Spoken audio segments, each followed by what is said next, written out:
Hi students, integrated ಅಕೌಂಟಿಂಗಲ್ಲಿ last ಕ್ಲಾಸಲ್ಲಿ ನಾವು ಸುಮಾರು ಆಸ್ಪೆಕ್ಟ್ಸ್ಗಳನ್ನ ಡಿಸ್ಕಸ್ ಮಾಡಿದ್ದೀವಿ.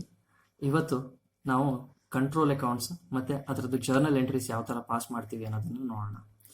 ಲಾಸ್ಟ್ ಕ್ಲಾಸಲ್ಲಿ ನಾವು ಸುಮಾರು ಯಾವ್ಯಾವ ಥರ ಕಂಟ್ರೋಲ್ ಅಕೌಂಟ್ಸ್ ಓಪನ್ ಮಾಡ್ಕೋಬೇಕು ಅನ್ನೋದನ್ನ ನಿಮ್ಗೆ ಹೇಳಿದ್ದೀನಿ. ಈಗ ಒಂದೊಂದಕ್ಕೂ ಯಾವ ಥರ ಟ್ರೀಟ್ಮೆಂಟ್ಸ್ ಮಾಡಬೇಕು ಅನ್ನೋದನ್ನ ಡಿಸ್ಕಸ್ ಮಾಡೋಣ. Start.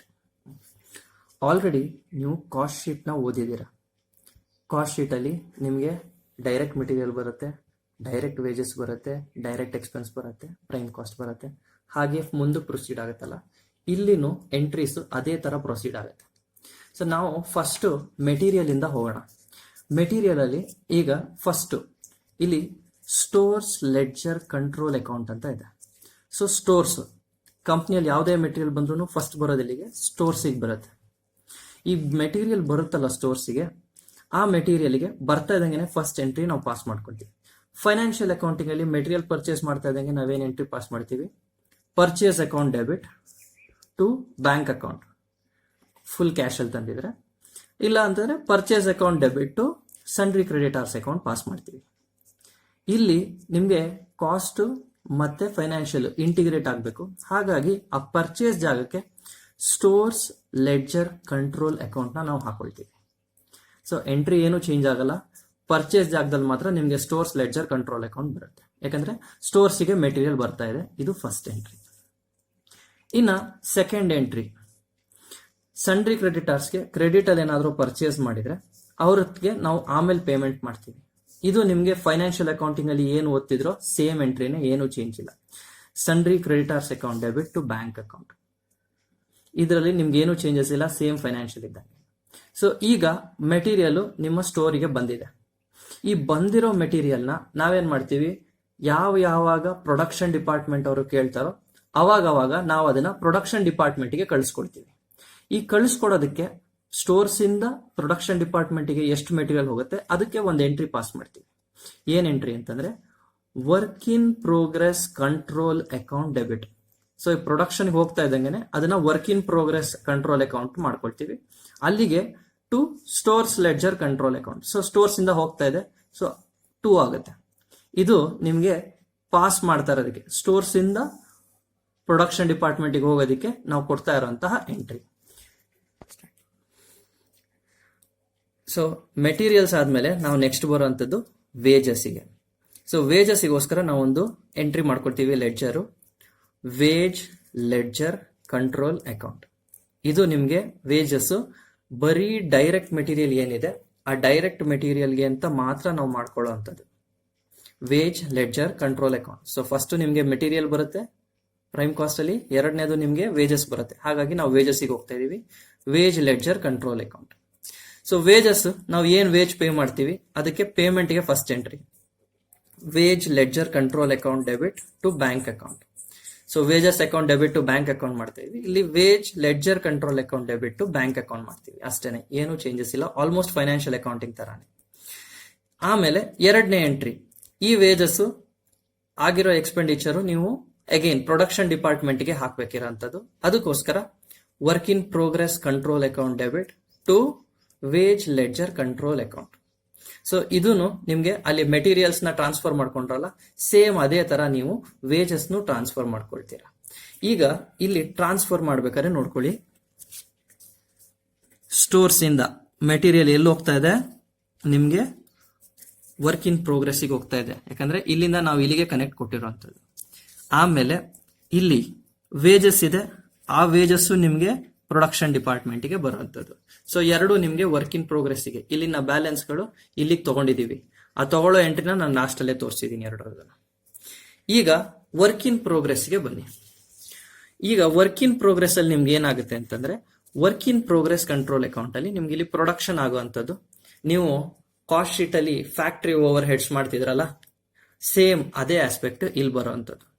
So factory over head ಅಲ್ಲಿ ನೀವು ಯಾವ ಎಕ್ಸ್ಪೆನ್ಸಸ್ ತಗೊಳ್ತಾ ಇದ್ರಿ, factory rent, factory lighting, indirect wages, ಸುಮಾರು ಎಕ್ಸ್ಪೆಂಡಿಚರ್ ಬರುತ್ತಲ್ಲ, ಆ ಎಲ್ಲ ಎಕ್ಸ್ಪೆಂಡಿಚರ್ಗೂ ಮೊದಲನೇ ಎಂಟ್ರಿ ಮ್ಯಾನುಫ್ಯಾಕ್ಚರಿಂಗ್, ಅದನ್ನ ಫ್ಯಾಕ್ಟರಿ ಅಂತಾನು ಕರಿತೀವಿ. Manufacturing overhead control account debit, expense ಅಲ್ವಾ, ಅದಕ್ಕೆ ಡೆಬಿಟ್ ಮಾಡ್ಕೊಳ್ತೀವಿ ಟು ಬ್ಯಾಂಕ್ ಅಕೌಂಟ್. ಪೇಮೆಂಟ್ ಮಾಡಿರ್ತೀವಿ, ಅದು ಫಸ್ಟ್ ಎಂಟ್ರಿ. ಇದು ಮ್ಯಾನುಫ್ಯಾಕ್ಚರಿಂಗ್ ಓವರ್ ಹೆಡ್ ನ ನಾವು ತೋರಿಸ್ಕೊಳ್ತಾ ಇರೋಂಥ. ನೆಕ್ಸ್ಟ್ ಆಸ್ಪೆಕ್ಟ್, ನಿಮ್ಗೆ ಈ ಮ್ಯಾನುಫ್ಯಾಕ್ಚರಿಂಗ್ ಎಕ್ಸ್ಪೆನ್ಸ್ ನ ಪ್ರೊಡಕ್ಷನ್ ಅಕೌಂಟಿಗೆ, that is work in progress ಅಕೌಂಟಿಗೆ ಟ್ರಾನ್ಸ್ಫರ್ ಮಾಡ್ಕೊಳ್ಳೋದು. Work in progress control account debit to manufacturing overhead control account. So ಈಗ ನಿಮ್ಮ ವರ್ಕ್ ಇನ್ ಪ್ರೋಗ್ರೆಸ್ಗೆ 3 ಐಟಮ್ಸ್ ಆಡ್ ಆಗಿದೆ. ಯಾವ್ಯಾವುದು? ಈಗ ನಿಮ್ಗೆ ಮೆಟೀರಿಯಲ್ ವರ್ಕ್ ಇನ್ ಪ್ರೋಗ್ರೆಸ್ಗೆ ಬಂದಿದೆ. ನೆಕ್ಸ್ಟ್ ವೇಜಸ್ ವರ್ಕ್ ಇನ್ ಪ್ರೋಗ್ರೆಸ್ಗೆ ಆಡ್ ಆಗಿದೆ. ಅದ್ರ ಜೊತೆಗೆ ಮ್ಯಾನುಫ್ಯಾಕ್ಚರಿಂಗ್ ಓವರ್ ಹೆಡ್ಸ್ ನಾವಿಲ್ಲಿ ಆಡ್ ಮಾಡಿದೀವಿ. ಸೊ ಇಷ್ಟು ಸೇರಿ ಈಗ ನಿಮ್ಗೆ ವರ್ಕ್ ಇನ್ ಪ್ರೋಗ್ರೆಸ್ ಅಲ್ಲಿ ಇದೆ. ಈ ಇಷ್ಟು ವರ್ಕ್ ಇನ್ ಪ್ರೋಗ್ರೆಸ್ ಅಲ್ಲಿ ರೆಡಿ ಆಗಿರೋ ಗೂಡ್ಸ್ ಇದೆಯಲ್ಲ, ಅದನ್ನ ನಾವೇನ್ ಮಾಡ್ತೀವಿ, ಫಿನಿಶ್ಡ್ ಗೂಡ್ಸ್ ಕಂಟ್ರೋಲ್ ಅಕೌಂಟ್ಗೆ ಟ್ರಾನ್ಸ್ಫರ್ ಮಾಡ್ತೀವಿ. ಯಾಕಂದ್ರೆ ಈಗ ಗೂಡ್ಸ್ ರೆಡಿ ಆಗಿದೆ ಪ್ರೊಡಕ್ಷನ್ ಇಂದ. ಪ್ರೊಡಕ್ಷನ್ ರೆಡಿ ಆದ್ಮೇಲೆ ಗೂಡ್ಸ್ ನಾವೇನ್ ಮಾಡ್ತೀವಿ, ಅದನ್ನ ನಾವು ಸ್ಟೋರ್ಸಿಗೆ ವೇರ್ ಹೌಸಿಗೆ ಟ್ರಾನ್ಸ್ಫರ್ ಮಾಡ್ಕೊಳ್ತೀವಿ. ರೆಡಿ ಆಗಿರೋ ಗೂಡ್ಸ್ ನ, ಫಿನಿಶ್ಡ್ ಗೂಡ್ಸ್ ನ ಒಂದ್ ಕಡೆ ಟ್ರಾನ್ಸ್ಫರ್ ಮಾಡ್ಕೋಬೇಕು. So finished goods control account debit to work in progress control account. Okay, start. So ನಿಮಗೆ ವರ್ಕ್ ಇನ್ ಪ್ರೋಗ್ರೆಸ್ ಇಂದ ನಿಮಗೆ ನೆಕ್ಸ್ಟ್ ಏನಾಗುತ್ತೆ, ಗೂಡ್ಸ್ ಫಿನಿಶ್ಡ್ ಗೂಡ್ಸ್ ಕಂಟ್ರೋಲ್ ಅಕೌಂಟ್ಗೆ ಬರುತ್ತೆ. ಈ ಫಿನಿಶ್ಡ್ ಗೂಡ್ಸ್ ಕಂಟ್ರೋಲ್ ಅಕೌಂಟ್ ಅಲ್ಲಿ ನಾವು ಕಾಸ್ಟ್ ಶೀಟ್ ಅಲ್ಲಿ ಮಾಡ್ತಾ ಇದ್ವಲ್ಲ, ಇಲ್ಲಿ ಫ್ಯಾಕ್ಟರಿ ಓವರ್ ಹೆಡ್ಸ್ ಮಾಡ್ತಾ ಇದ್ವಿ. ಈ ಕಡೆ ಸೈಡ್ ನಿಮ್ಗೆ ಆಫೀಸ್ ಅಂಡ್ ಅಡ್ಮಿನಿಸ್ಟ್ರೇಷನ್ ಬರುತ್ತೆ. ಈ ಆಫೀಸ್ ಅಂಡ್ ಅಡ್ಮಿನಿಸ್ಟ್ರೇಷನ್ ನಾವು ಈ ಫಿನಿಶ್ಡ್ ಗೂಡ್ಸ್ ಅಕೌಂಟ್ಗೆ ಆಡ್ ಮಾಡ್ಕೊಳ್ತೀವಿ. So administration overhead control account debit to bank account. So ನಿಮ್ಗೆ ಅಡ್ಮಿನಿಸ್ಟ್ರೇಷನ್ ಎಕ್ಸ್ಪೆನ್ಸಸ್ ಯಾವ್ಯಾವ್ದಿದೆ, ಸೊ ನಿಮ್ಗೆ ಬ್ಯಾಂಕ್ ಚಾರ್ಜಸ್ ಆಗ್ಬೋದು, ಆಫೀಸ್ ಪ್ರಿಂಟಿಂಗ್ ಅಂಡ್ ಸ್ಟೇಷನರಿ ಆಗ್ಬೋದು, ಸುಮಾರು ಎಕ್ಸ್ಪೆಂಡಿಚರ್ ಬರುತ್ತೆ. ಆ ಎಕ್ಸ್ಪೆಂಡಿಚರ್ಸ್ ಎಲ್ಲಾನು ನಾವಿಲ್ಲಿ ತಗೊಳ್ತೀವಿ, ಟು ಬ್ಯಾಂಕ್ ಅಕೌಂಟ್ ಪಾಸ್ ಮಾಡ್ಕೊಳ್ತೀವಿ. ಆಮೇಲೆ ಈ ಅಡ್ಮಿನಿಸ್ಟ್ರೇಟಿವ್ ಎಕ್ಸ್ಪೆಂಡಿಚರ್ ಆಗಿದೆಯಲ್ಲ, ಇದನ್ನ ನಾವು ಫಿನಿಶ್ಡ್ ಗೂಡ್ಸ್ ಅಕೌಂಟ್ಗೆ ಕಂಟ್ರೋಲ್ ಅಕೌಂಟ್ಗೆ ಟ್ರಾನ್ಸ್ಫರ್ ಮಾಡ್ಕೋಬೇಕು. ಆ ಟ್ರಾನ್ಸ್ಫರ್ ಮಾಡ್ಕೊಳ್ಳೋದಕ್ಕೆ entry finished goods control account debit to administration overhead control account. So ಇದು ನಿಮ್ಗೆ ಟ್ರಾನ್ಸ್ಫರ್ ಮಾಡ್ಕೊಳ್ಳೋದಕ್ಕೆ ಎಂಟ್ರಿ. ಇದಾದ್ಮೇಲೆ ನಿಮ್ಗೆ ಫಿನಿಶ್ಡ್ ಗೂಡ್ಸ್ಗೆ ವರ್ಕ್ ಇನ್ ಪ್ರೋಗ್ರೆಸ್ ಆಡ್ ಆಗಿದೆ, ಮತ್ತೆ ಅಡ್ಮಿನಿಸ್ಟ್ರೇಷನ್ ಓವರ್ ಹೆಡ್ ಆಡ್ ಆಗಿದೆ. ಈ ಇಷ್ಟು ಅಮೌಂಟ್ ನಾವೇನ್ ಮಾಡ್ತೀವಿ, ನೆಕ್ಸ್ಟ್ ಅಕೌಂಟಿಗೆ ಟ್ರಾನ್ಸ್ಫರ್ ಮಾಡ್ಕೊಳ್ತೀವಿ. ಯಾವ್ದಕ್ಕೆ ಅಂತಂದ್ರೆ cost of sales account transfer ಮಾಡ್ಕೋಬೇಕು.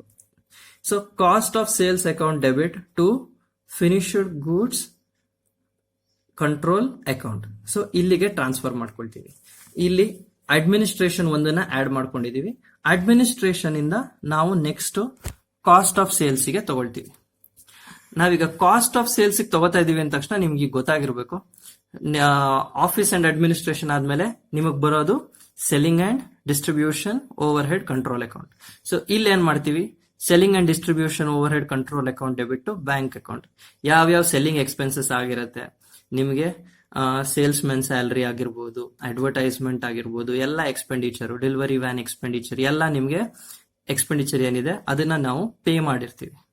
ಪೇ ಮಾಡಿದ್ಮೇಲೆ ಈ total selling and distribution overhead control account ಏನಿದೆ ಅದನ್ನ ನಾವು ಕಾಸ್ಟ್ ಆಫ್ ಸೇಲ್ಸ್ ಗೆ ಟ್ರಾನ್ಸ್ಫರ್ ಮಾಡ್ಕೊಳ್ತೀವಿ. ಸೊ ಕಾಸ್ಟ್ ಆಫ್ ಸೇಲ್ಸ್ ಗೆ ಆಲ್ರೆಡಿ ನಿಮ್ಗೆ ಫಿನಿಶ್ಡ್ ಗೂಡ್ಸ್ ಇಂದ ಟ್ರಾನ್ಸ್ಫರ್ ಮಾಡ್ಕೊಂಡಿದ್ದೀವಿ, ಜೊತೆಗೆ ಇಲ್ಲಿ ಇದನ್ನು ಸೇರಿಸ್ಕೊಳ್ತೀವಿ. ಸೊ ಆಡ್ ಅಪ್ ಆಯ್ತು, cost of sales account debit to selling and distribution overhead. So ಇದಿಷ್ಟು ನಿಮ್ಗೆ ಕಾಸ್ಟ್ ಆಫ್ ಸೇಲ್ಸ್ ಆಗಿದೆ. ಈ ಕಾಸ್ಟ್ ಆಫ್ ಸೇಲ್ಸ್ ನ ನೆಕ್ಸ್ಟ್ ನಾವೇನ್ ಮಾಡ್ತೀವಿ, ಸೇಲ್ಸ್ ಅಕೌಂಟ್ ಗೆ ಟ್ರಾನ್ಸ್ಫರ್ ಮಾಡ್ಕೊಳ್ತೀವಿ. Sales account debit to cost of sales account. So ನಾವು ಕಾಸ್ಟ್ ಆಫ್ ಸೇಲ್ಸ್ ಇಂದ ಏನ್ ಮಾಡ್ತೀವಿ, ನೆಕ್ಸ್ಟ್ ಹೋಗೋದು ಸೇಲ್ಸ್ ಗೆ ಹೋಗ್ತೀವಿ. ಸೊ ಸೇಲ್ಸ್ ಅಲ್ಲಿ ಏನಾಗುತ್ತೆ ಅಂತಂದ್ರೆ, ನಿಮ್ಮ ಹತ್ರ ಆಲ್ರೆಡಿ ಗೂಡ್ಸ್ ಕಾಸ್ಟ್ ಇದೆ, ಟೋಟಲ್ ಕಾಸ್ಟ್, ಅದನ್ನ ನಾವು ಆಲ್ರೆಡಿ ತೋರಿಸ್ಕೊಂಡಿದೀವಿ. ಅದಕ್ಕೆ ಸೆಲ್ಲರ್ ಏನ್ ಪ್ರಾಫಿಟ್ ಆಡ್ ಮಾಡ್ತಾನೆ ಅದಕ್ಕೆ ಒಂದು ಎಂಟ್ರಿ ತೋರಿಸ್ಕೋಬೇಕು. Sales account debit to P&L account. Problem ಅಲ್ಲಿ ಪ್ರಾಫಿಟ್ ಎಷ್ಟು ಅಂತ ಕೊಟ್ಟಿರಲ್ಲ, ಬಟ್ ನಿಮ್ಗೆ ಕಾಸ್ಟ್ ಆಫ್ ಸೇಲ್ಸ್ ಕೊಟ್ಟಿರ್ತಾನೆ ಮತ್ತೆ ಸೇಲ್ಸ್ ಕೊಟ್ಟಿರ್ತಾನೆ. ಎರಡರದ್ದು ಡಿಫ್ರೆನ್ಸ್ ನಿಮಗೆ ಪ್ರಾಫಿಟ್ ಬರುತ್ತೆ. ಅದು ನಿಮ್ ಪ್ರಾಬ್ಲಮ್ ಬರ್ಬೇಕಾದ್ರೆ ನಾನು ಹೇಳ್ಕೊಡ್ತೀನಿ. ಸೊ ಇಲ್ಲಿ sales account debit to P&L account, ನಿಮ್ಗೆ ಪ್ರಾಫಿಟ್ ನ ನಾವು ಸೇಲ್ಸ್ ಗೆ ಆಡ್ ಮಾಡ್ಕೊಳ್ತೀವಿ. ಇದಾದ್ಮೇಲೆ ಗೂಡ್ಸ್ ನ ನಾವು ಮಾರಬೇಕು. ಮಾರಿದಾಗ bank account debit to sales account, ಪೂರಾ ಕ್ಯಾಶ್ ಸೇಲ್ಸ್ ಆಯ್ತು ಅಂತಂದ್ರೆ. ಕ್ರೆಡಿಟ್ ಸೇಲ್ಸ್ ಆಯ್ತು ಅಂತಂದ್ರೆ sundry debtors account debit to sales account. ಇದು ನೀವು ಆಲ್ರೆಡಿ ನೀವು ಮುಂಚೆ ಏನ್ ಎಂಟ್ರಿ ಪಾಸ್ ಮಾಡ್ತಾ ಇದ್ರು ಸೇಲ್ಸ್ಗೆ ಸೇಮ್ ಎಂಟ್ರಿ, ಅದರಲ್ಲಿ ಏನೂ ಚೇಂಜಸ್ ಇಲ್ಲ. ಇಲ್ಲಿ ಡೆಟಾರ್ಸ್ ನಿಮ್ಗೆ ಆಮೇಲೆ ದುಡ್ಡು ಕೊಡ್ತಾರೆ, ದುಡ್ಡು ಕೊಟ್ಟಾಗ ಒಂದು ಎಂಟ್ರಿ ಪಾಸ್ ಮಾಡ್ಕೋಬೇಕು. Bank account debit to sundry debtors account. Overall ಒಂದ್ಸಲ ನೋಡ್ಕೊಂಬಿಡಿ ನಾವ್ ಏನ್ ಮಾಡಿದ್ವಿ ಅಂತ. Stores ledger control account, material ಇದೆ, ಡೈರೆಕ್ಟ್ ಮೆಟೀರಿಯಲ್, ಅದನ್ನ ನಾವು ವರ್ಕ್ ಇನ್ ಪ್ರೋಗ್ರೆಸ್ಗೆ ಹಾಕೊಂಡ್ವಿ. ಮತ್ತೆ ವೇಜಸ್ ಇತ್ತು, ವೇಜಸ್ನು ನಾವು ವರ್ಕ್ ಇನ್ ಪ್ರೋಗ್ರೆಸ್ಗೆ ಹಾಕೊಂಡ್ವಿ. ಇನ್ನ ವರ್ಕ್ ಇನ್ ಪ್ರೋಗ್ರೆಸ್ಗೆ ನಾವೇನ್ ಮಾಡಿದ್ವಿ, ಅಡ್ಮಿನಿಸ್ಟ್ರೇಟಿವ್ ಓವರ್ ಹೆಡ್ ನ ಆಡ್ ಮಾಡ್ಕೊಂಡ್ವಿ, ಮ್ಯಾನುಫ್ಯಾಕ್ಚರಿಂಗ್ ಓವರ್ ಹೆಡ್ ನ ಆಡ್ ಮಾಡ್ಕೊಂಡ್ವಿ. ಆಮೇಲೆ ಅದನ್ನ ನಾವು ಫಿನಿಶ್ಡ್ ಗೂಡ್ಸ್ ಗೆ ಟ್ರಾನ್ಸ್ಫರ್ ಮಾಡ್ಕೊಂಡ್ವಿ.